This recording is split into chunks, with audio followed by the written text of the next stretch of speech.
Pikiran mempengaruhi intelektualitas. Akal seseorang bekerja sesuai arahan. Pikiran apapun yang sedang dipikirkan orang akan diterima oleh akal dan ia bekerja ke arah pikiran itu. Ia akan mencari di ruang memori setiap file data yang dapat membantu dan mendukung Anda ke arah itu dan membuat Anda berhasil mewujudkannya, baik positif maupun negatif. Apapun yang Anda pikirkan akan menjadi arah bagi akal. Sebisa mungkin akal akan bekerja dan mewujudkan pikiran Anda. Patut Anda ketahui bahwa sesuatu yang Anda pikirkan membuat otak langsung menangkap sinyal informasi saat itu juga. Ia akan melakukan beberapa hal antara lain. 1. Menyadari dan memahami informasi dan pikiran. 2. Membuka file yang khusus menyimpan pikiran ini dalam ruang memori. 3. Menganalisis pikiran tersebut dan membandingkannya dengan pikiran lain yang serupa dan tersimpan dalam memori. 4. Mencari data dan file memori yang dapat mendukung dan memperkuat pikiran Anda. 5. Melemahkan informasi lain agar membantu Anda berkonsentrasi pada pikiran yang ada, karena akal manusia hanya dapat memikirkan satu hal dalam satu waktu. Jika Anda berpikir negatif terhadap pekerjaan dan pasangan Anda, maka akal akan mengesampingkan sisi lain dari pasangan dan pekerjaan Anda. Dengan begitu, akal bisa berkonsentrasi pada pikiran tersebut. Kemudian, akal memperkuat pikiran itu dengan informasi sejenis yang tersimpan dalam memori. Ada kisah lucu yang benar-benar terjadi hingga dilansir beberapa media sebagai berita sekaligus hiburan. Pada hari ulang tahun pernikahan yang ke-25, Markijo berkata kepada istrinya, "Markistri, kita akan merayakan hari bahagia ini dengan makan malam di luar." Markistri menyela, "Kamu selalu lupa waktu. Pada hari istimewa apapun, yang kamu perhatikan hanya pekerjaan sehingga kamu selalu datang terlambat." Markijo bilang, "Itu dulu, ini hari istimewa dan sangat berharga bagiku. Aku pastikan pulang pukul 6 nanti." Markistri berkata, "Aku percaya padamu, aku akan siap pukul 6 nanti." Benar, pukul 6 sore, Markistri telah siap mengenakan gaun terindahnya menunggu kedatangan Markijo seperti yang dijanjikan. Markistri mulai gelisah karena jam menunjukkan angka 6 lewat 10 menit. Hati kecilnya mengatakan, mungkin Markijo terlambat karena ada sesuatu yang di luar kehendaknya. Setengah jam berlalu dari waktu yang dijanjikan, Markijo belum juga menunjukkan batang hidungnya. Markistri mulai berpikir negatif. 1 hingga 2 jam kemudian, Markijo belum juga datang. Lebih dari itu, ia tidak mencoba menghubungi sang istri sekedar untuk meminta maaf atas keterlambatannya.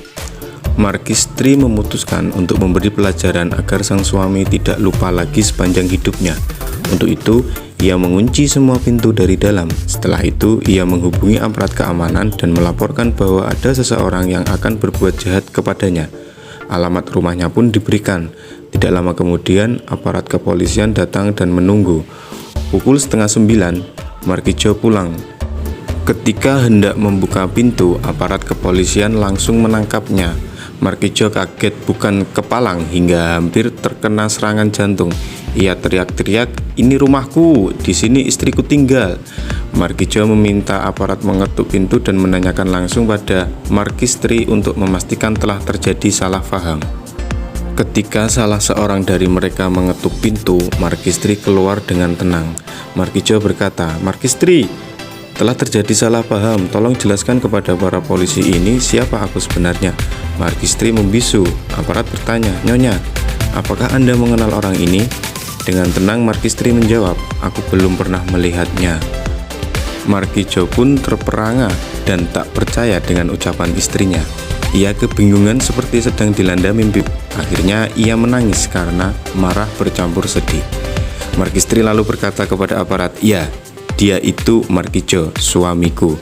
Sekedar kalian tahu, yang ada di benaknya hanya pekerjaan dan pekerjaan. Ia sama sekali tidak menghargai hari istimewa. Karena itu, ia selalu datang terlambat. Hari ini adalah ulang tahun pernikahan kami yang ke-25. Ia berjanji akan pulang dan merayakan pesta pukul 6. Susah payah aku sudah ke salon dan mengenakan gaun terindah, tapi ia tidak menghiraukan. Dengan datang terlambat berarti ia tidak menghargai aku."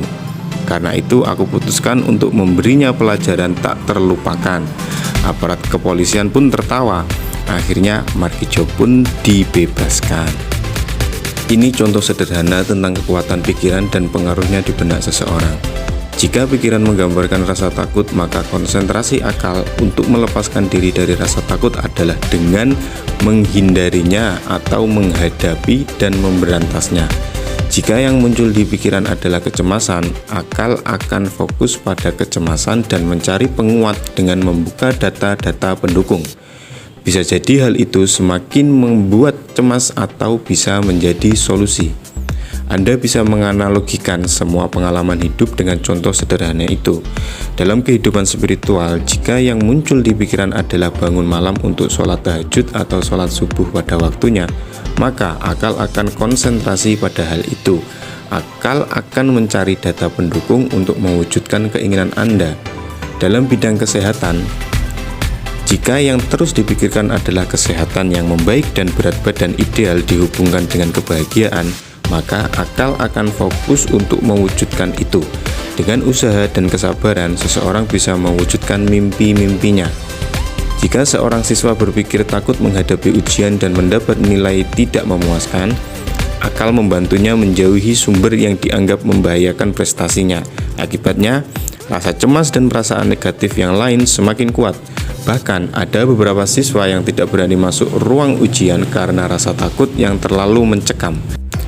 Mari kita lanjutkan perjalanan mengarungi samudra kekuatan pikiran positif dan perbuatan strategis untuk bersama-sama menyingkap tabir rahasia kekuatan pikiran dan pengaruhnya terhadap fisik. Terima kasih telah menonton video ini, semoga menjadi manfaat kepada kita semua.